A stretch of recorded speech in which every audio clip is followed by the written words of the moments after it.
Ted, it is about 2:30 in the afternoon. You are scheduled to be executed tomorrow morning at 7 o'clock if you don't receive another stay. What is going through your mind?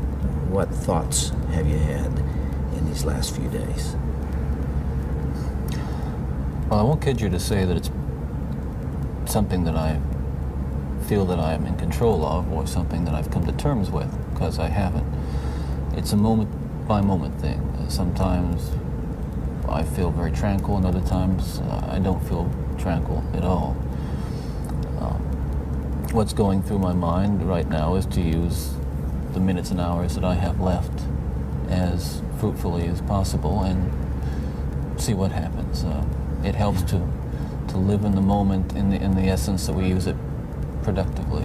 So right now I'm feeling calm, and in large part because I'm here with you. For the record, you are guilty of killing many women and girls. Yes. Yes, that's true. Ted, how did it happen? Take me back. What are the antecedents of the behavior that we've seen? So much grief, so much sorrow, so much pain for so many people. Where did it start? How did this moment come about? That's the question of the hour, and one that not only people much more intelligent than I have been working on for years, but one that I've been working on for years and trying to understand. Is there enough time to explain it all? I don't know. I think I understand it, though. Understand what happened to me, to the extent that I can see how certain feelings and ideas developed in me to the point where I began to act out on them. Certain very violent and very destructive feelings. Let's go back then to those roots. First of all, you, as I understand it, were raised in what you consider to have been a healthy home. Absolutely. You were not physically abused. You were not sexually abused. You were not emotionally abused. No, no way. And that's part of the tragedy of this whole situation, is because I grew up in a wonderful home with two dedicated and loving parents, one of 5 brothers and sisters. A home where we as children were the focus of my parents' lives, where we regularly attended church, 2 Christian parents who did not drink, they did not smoke, there was no gambling, there was no physical abuse or fighting in the home. I'm not saying this was Leave It to Beaver. It wasn't a perfect home. Well, no, I don't know that such a home exists, but it was a fine, solid Christian home, and nobody, I hope no one will try to take the easy way out and to try to blame or otherwise accuse my family of contributing to this, because I know, and I'm trying to tell you as honestly as I know what happened, and I think this is a message I want to get across. But as a young boy, and I mean a boy of 12 or 13, certainly, that I encountered outside the home again, in the local grocery store, the local drugstore, the softcore pornography, what people call softcore.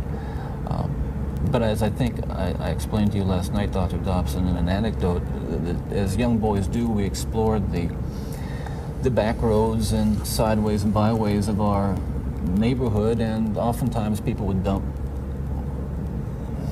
the garbage and whatever they were cleaning out of their house, and from time to time we'd come across pornographic books of a harder nature than more graphic, you might say, more explicit nature than we would encounter, let's say, in your local grocery store.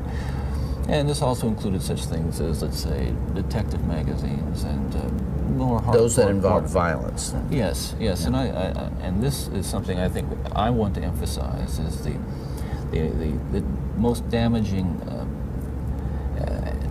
kinds of pornography. And again, I'm talking from personal experience, hard, real personal experience. The most damaging kinds of pornography are those that involve violence and sexual violence. Because the wedding of those two forces, as I know only too well, brings about behavior that is just too terrible to describe. Now, walk me through that. What was going on in your mind at that time? Okay, before we go any further, I think it's important to me, and that people believe what I'm saying, to tell you that I'm not blaming pornography and not saying that it caused me to go out and do certain things. And I take full responsibility for whatever I've done and all the things that I've done. That's not the question here.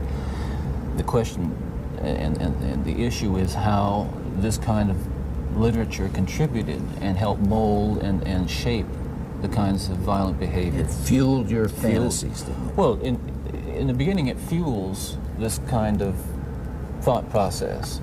Then, at a certain time, it's instrumental in what I would say crystallizing it, making it into something which is almost like a separate entity inside.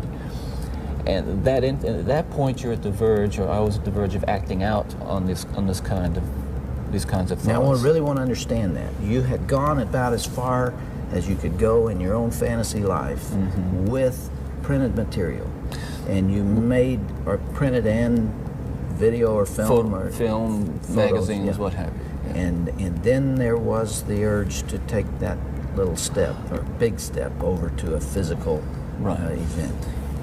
And it happened in stages, gradually. It doesn't necessarily, not to me at least, happen overnight. My experience with, I'd say, pornography generally, but with pornography that deals on a violent level with sexuality, is that once you become addicted to it, and I look at this as a kind of addiction, like other kinds of addiction, I would keep looking for more potent, more explicit, more graphic kinds of material. Like an addiction, you keep craving something which is harder, something which gives you a greater sense of excitement, until you reach the point where the pornography only goes so far. You reach that jumping off point where you begin to wonder if maybe actually doing it will give you that which is beyond just reading about it or looking at it. How long did you stay at that point before you actually assaulted someone? Well, yeah, you see, that is a very delicate point in my own development, and we're talking about having reached the point or a gray area that surrounded that point over a course of You don't remember years. How long that was? was? I would say a couple of years. And what I was dealing with there were very strong inhibitions against criminal behavior or violent behavior that had been conditioned into me, bred into me in my environment, in my neighborhood, in my church, in my school. Things which said, no, this is wrong. I mean, even to think of it is wrong, but certainly to do it is wrong. And I'm on that edge, and you might say the last vestiges of restraint, the barriers to actually doing something were being tested constantly and assailed through the kind of fantasy life that was fueled largely by pornography. Do you remember what pushed you over that edge? Do you remember the decision to go for it? Do you remember where you decided to throw caution to the wind? Again, when you say pushed, I know what you're saying. I don't want to infer again. I understand that. That I was some helpless kind of a victim, and yet we're talking about an influence that is the influence of violent types of media and violent pornography, which was an indispensable link in the chain of behavior, the chain of events that led to the behaviors, to the assaults, to the murders, and what have you. It's a very difficult thing to describe.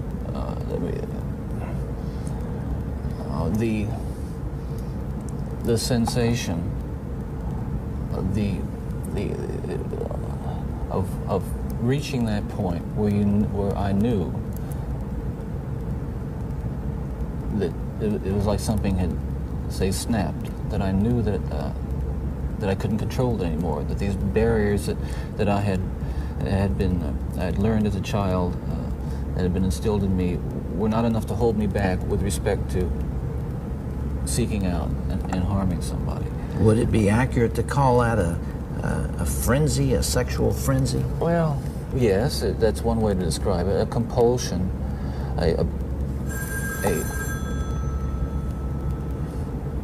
building up of this destructive energy. Another factor here that I haven't mentioned is the use of alcohol.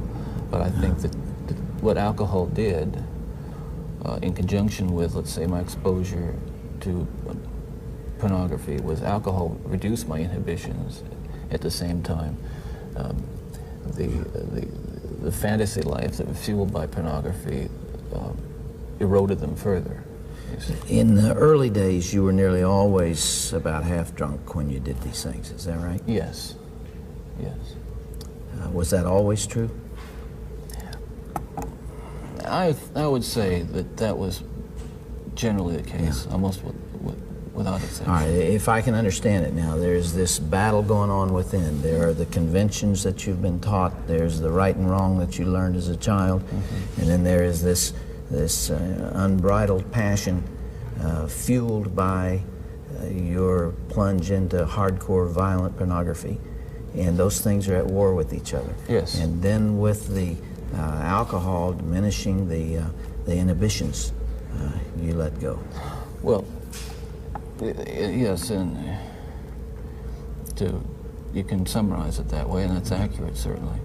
And it just occurred to me that some people would say that, well, I've seen that stuff and it doesn't do anything to me. And I can understand that.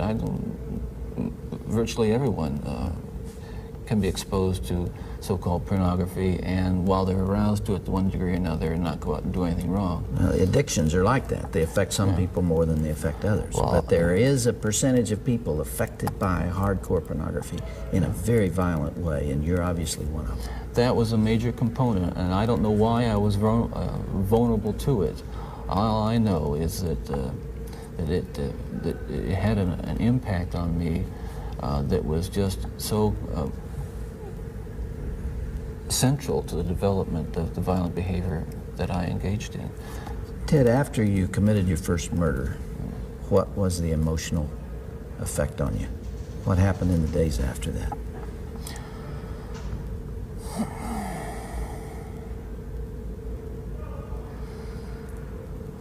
Well, again, please understand that even all these years later, it's very difficult to talk about it, and reliving it through talking about it is difficult, to say the least. But I want you to understand what happened.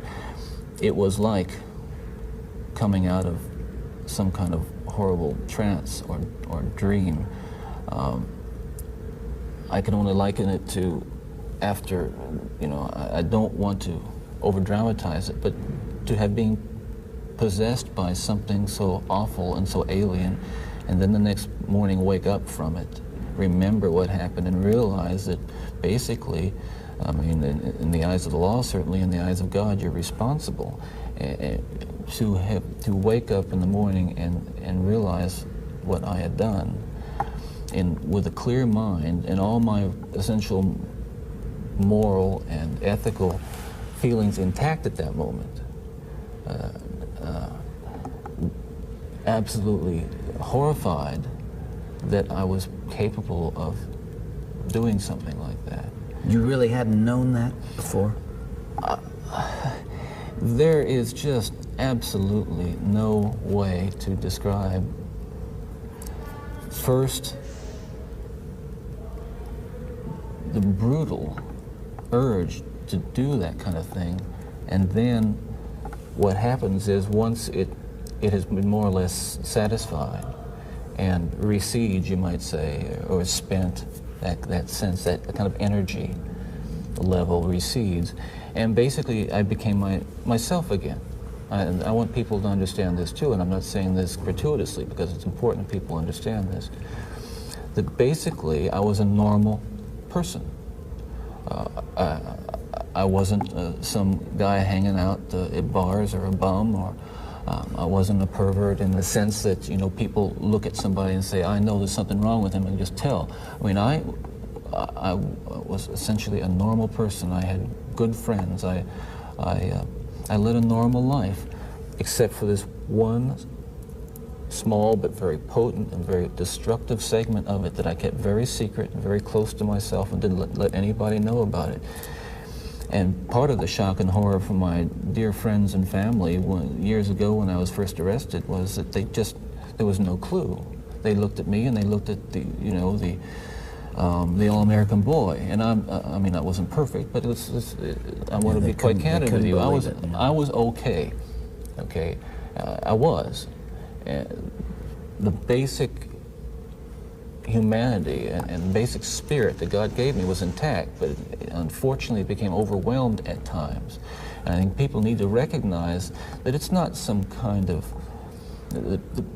those of us who have been so much influenced by violence in the media, in particular pornographic violence, are not some kinds of inherent monsters. We are your sons and we are your husbands. And we grew up in regular families. And pornography can reach out and snatch a kid out of any house today. It snatched me out of my home. It snatched me out of my home 20, 30 years ago. And as diligent as my parents were, and they were diligent in protecting their children, and as good a Christian home as we had, and we had a wonderful Christian home, there is no protection against the kinds of influences that are loose in a society that tolerates. You feel this really deeply, don't you? Ted, outside these walls right now, there are several hundred reporters that wanted to talk to you. Yeah. And you asked me to come here from California because you had something you wanted to say. This hour that we have together is not just an interview with a man who's scheduled to die tomorrow morning. I am here and you're here because of this message that you're talking about right here. You really feel that hardcore pornography and the doorway to it, softcore pornography, is doing untold damage to other people and causing other women to be abused and killed the way you did others. Listen, I'm no social scientist, and I haven't done a survey. I mean, I don't pretend that I know what John Q. Citizen thinks about this. But I've lived in prison for a long time now. And I've met a lot of men who were motivated to commit violence just like me. And without exception, every one of them was deeply involved in pornography, without question, without exception, deeply influenced and consumed by an addiction to pornography. There's no question about it. The FBI's own study on serial homicide shows that the most common interest among serial killers is pornography. Yeah, that's true. And it's real. It's true. Ted, what would your life have been like without that influence?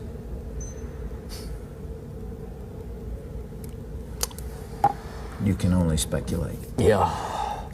Well, I know it would have been far better, not just for me, and it's, excuse me for being so self-centered here. It would have been a lot better for me and lots of other people. I know that, lots of other innocent people, victims and families.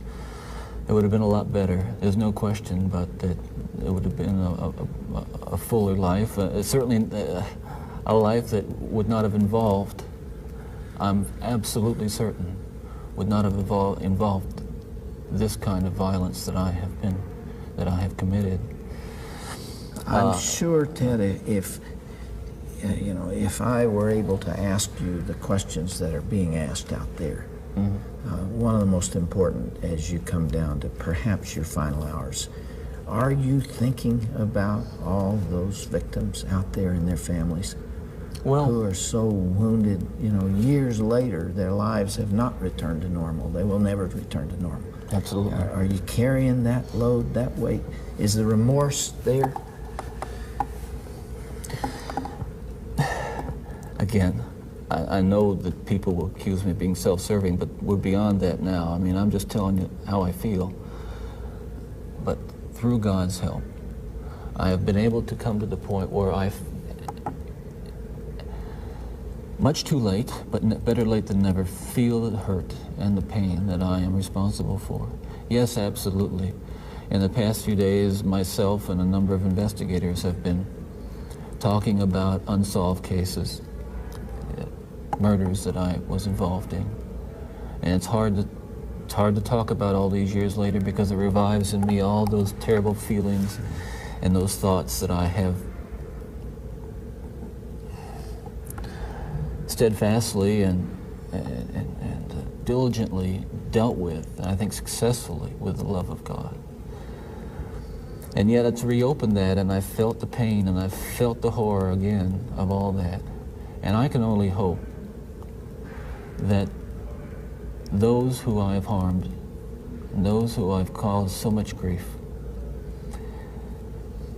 even if they don't believe my expression of sorrow and remorse, will believe what I'm saying now, that there is loose in their towns and their communities people like me today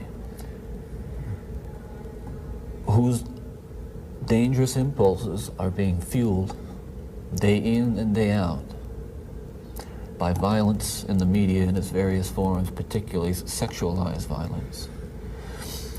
And what scares me, and let's come into the present now, because what I'm talking about happened 20, 30 years ago, that is, in my formative stages. And what scares and appalls me, Dr. Dobson, is when I see what's on cable TV, some of the movies, I mean, some of the violence in the movies that come into homes today with stuff that they wouldn't show in X-rated adult theaters 30 years ago. This stuff, the slasher movies that you're talking about. That stuff is, I'm telling you, from personal experience, the most, that is graphic violence on screen, particularly as it gets into the home to children who may be unattended or unaware that they may be a Ted Bundy who has that vulnerability to that predisposition to be influenced by that kind of behavior, by that kind of movie, that kind of violence. There are kids sitting out there switching the TV dial around and come upon these movies late at night, or I don't know when they're on, but they're on and any kid can watch them. It's scary when I think what would have happened to me if I had seen. I mean, scary enough. I mean, that I just ran into stuff outside the home, but to know that children are watching that kind of thing today, or can pick up their phone and dial away for it or send away for it. Can you help me understand this desensitization process that took place? What was going on in your mind? Well, by desensitization, I describe it in specific terms is that each time I'd harm someone, each time I'd kill someone, there'd be an enormous amount, especially at first, enormous amount of horror, guilt, remorse afterwards. But then that impulse to do it again would come back even stronger. Now, believe me, I didn't. The unique thing about how this worked, Dr. Dobson, is that I still felt in my regular life the full range of guilt and remorse about other things, regret and... but you had this compartmentalized... This compartmentalized, very well-focused, very sharply focused area where it was like a black hole. It was like a, like a crack, and everything that fell into that crack just disappeared. Does that make sense? Yeah, it does. One of the final murders that you committed, of course, was apparently little Kimberly Leach, 12 years of age. I think the public outcry is greater there because an innocent child was taken from a playground. What did you feel after that? Was there Were there the normal emotions 3 days later? Where were you, Ted? I can't really talk about that right now. That's That's too painful. I would like to be able to convey to you what that experience is like, but I can't. I won't be able to talk about that. Okay.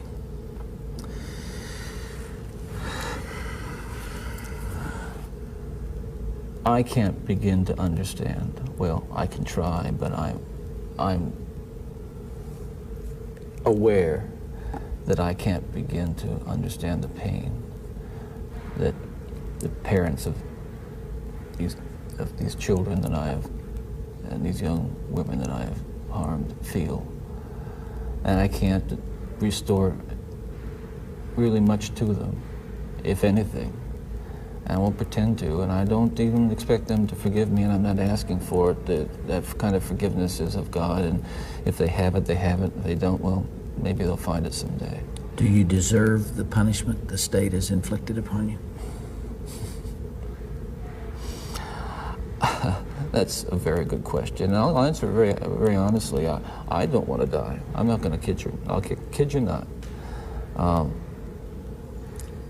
I deserve certainly the most extreme punishment society has, and I think society deserves to be protected from me and from others like me. That's for sure. I think what I hope will come of our discussion is I think society deserves to be protected from itself, because as we've been talking, there are forces at loose in this country, particularly, again, this kind of violent pornography, where, on the one hand, well-meaning, decent people will condemn behavior of a Ted Bundy while they're walking past a magazine rack full of the very kinds of things that send young kids down the road to be Ted Bundys. That's the irony. We're talking here not just about more. We're talking. What I'm talking about is going beyond retribution, which is what people want with me. Going beyond retribution and punishment, because there is no way in the world that killing me is going to restore those beautiful children to their parents and correct and soothe the pain. But I'll tell you, there are lots of other kids playing in streets around this country today who are going to be dead tomorrow and the next day and the next day and next month, because other young people are reading the kinds of things and seeing the kinds of things that are available in the media today. Ted, as you would imagine, there's tremendous cynicism about you on the outside, and I suppose for good reason. I'm not sure that there's anything that you could say that people would believe. Some people would believe. Yeah. And yet, you told me last night, and I have heard this through our mutual friend John Tanner, that you have accepted the forgiveness of Jesus Christ and are a follower and a believer in Him. Do you draw strength from that as you approach these final hours? I do. I can't say that it's going to be being easy. in the valley of the shadow of death is something that I've become all that accustomed to, and that I'm strong and nothing's bothering me. Listen, it's no fun. It gets kind of lonely, and yet I have to remind myself that every one of us will go through this someday, in one way or another, and countless millions who have walked this earth before us have. So this is just an experience which we all share. And yeah, right on.